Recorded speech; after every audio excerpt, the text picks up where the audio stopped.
सर्वेभ्यो नमो नमः। जय श्री कृष्ण, जय श्री राधे। ओम श्री परमात्मने नमः। कृष्णाय वासुदेवाय हरे परमात्मने प्रणतः क्लेशनाशाय गोविंदाय नमो नमः।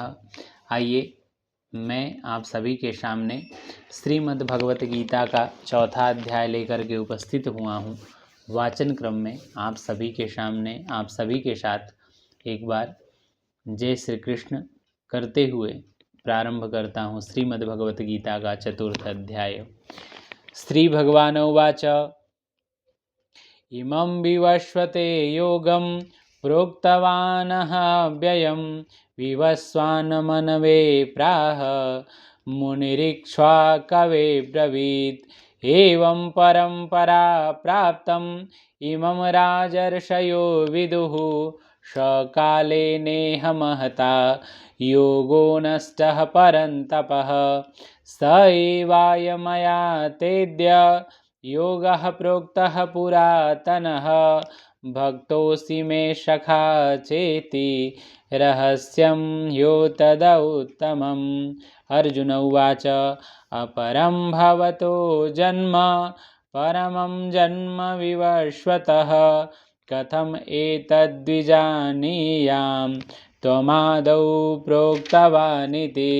श्री भगवानुवाच बहूनि मे व्यतीतानि जन्मानि तव चार्जुनः तान्यहं वेद शर्वाणि न त्वं वेत्त परन्तपः अजपोऽपि सन्व्ययात्मा भूतानामीश्वरोऽपि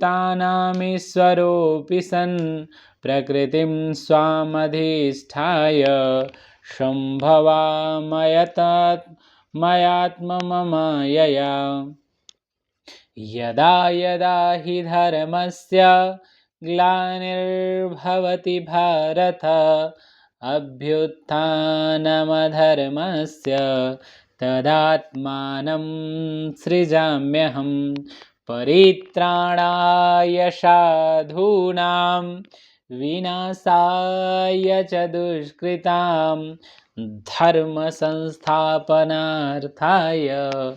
सम्भवामि युगे युगे जन्म कर्म च मे दिव्यम् एवं यो वेत्ति तत्त्वतः त्यक्त्वा देहं पुनर्जन्म नैति मामेति सोऽर्जुनः वीतरागभयक्रोधा मनमया मामुपाश्रिताः बहवो ज्ञानतपसा पूता मद्भावममागताः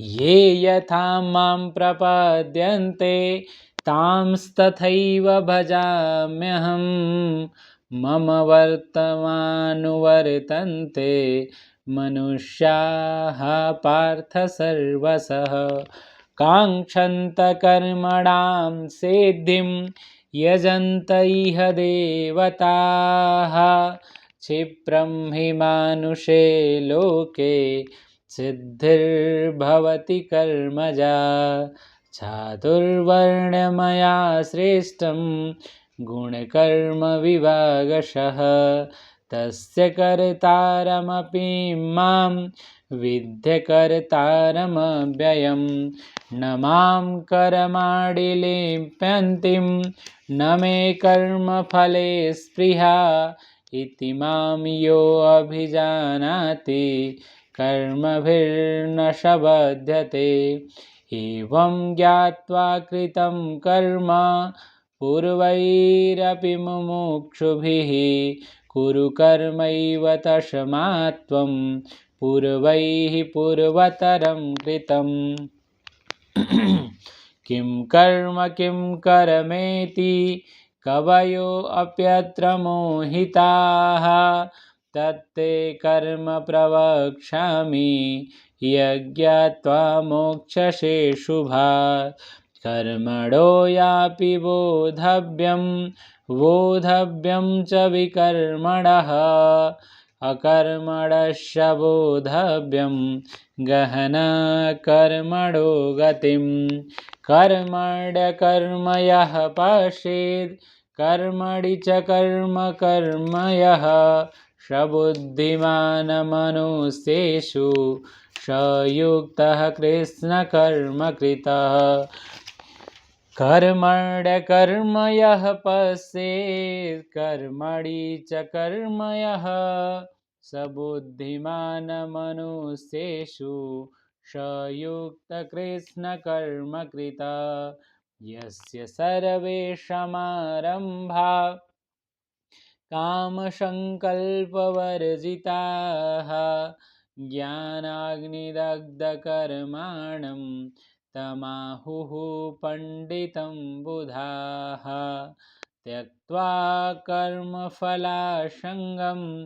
नित्यतृप्तो निराश्रयः कर्मण्यभिप्रवृत्तोऽपि नैव किञ्चित् करोति सः निराशीर्य तच्चितात्मा त्यक्तसर्वपरिग्रहः शरीरं केवलं कर्म कुर्वान् आप्नोति किल्बिषं यदृक्षालम्बसन्तुष्टो द्वन्द्वातीतो विमत्सरः शमः सिद्धावसिद्धौ च कृत्वापि च निबध्यते गतसङ्गस्य मुक्तस्य ज्ञानवस्थितचेतसः यज्ञायाचरतः कर्म समग्रं प्रविलीयते ब्रह्मार्पणं ब्रह्महवे ब्रह्माग्नौ ब्रह्मणाहुतं ब्रह्मैव तेन गन्तव्यं ब्रह्मकर्मसमाधिना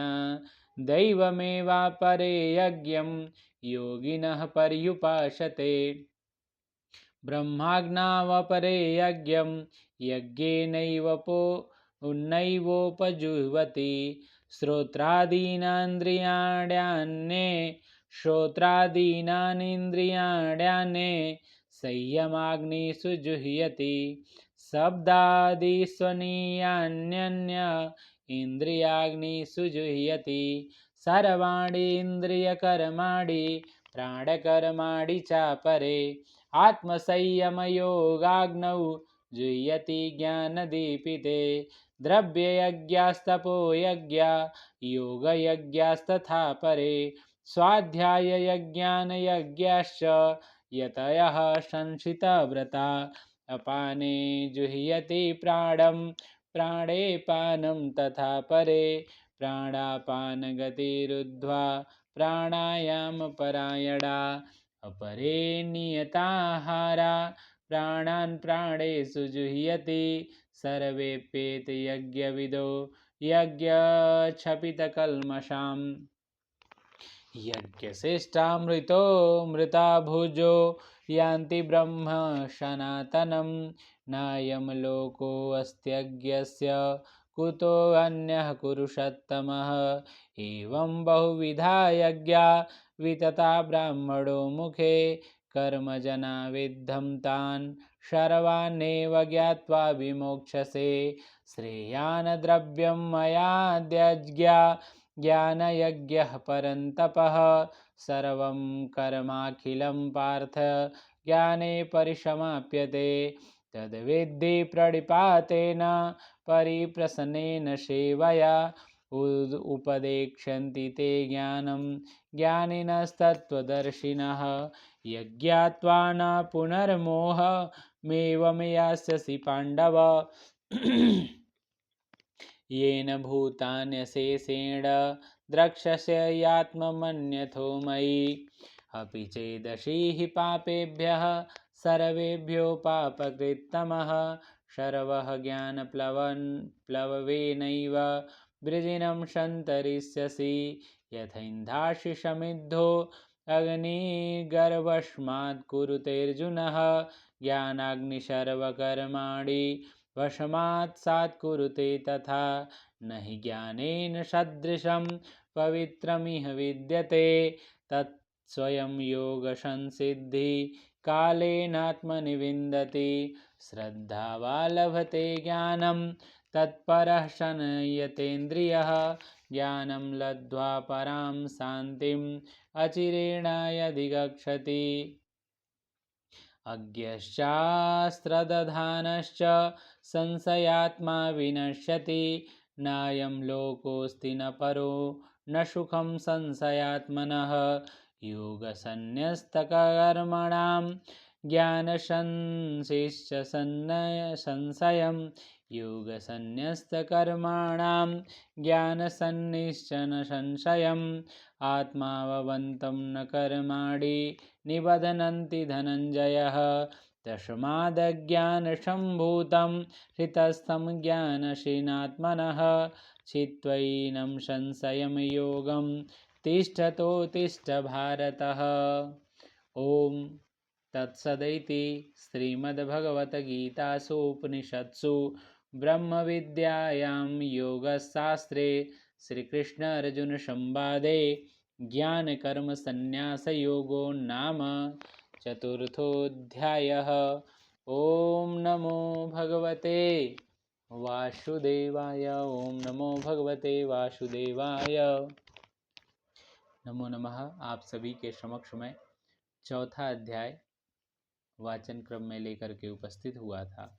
पांचवा अध्याय अगली कड़ी में लेकर के मैं आप सभी के सामने उपस्थित होऊंगा। तब तक के लिए जय श्री कृष्ण, जय श्री राधे।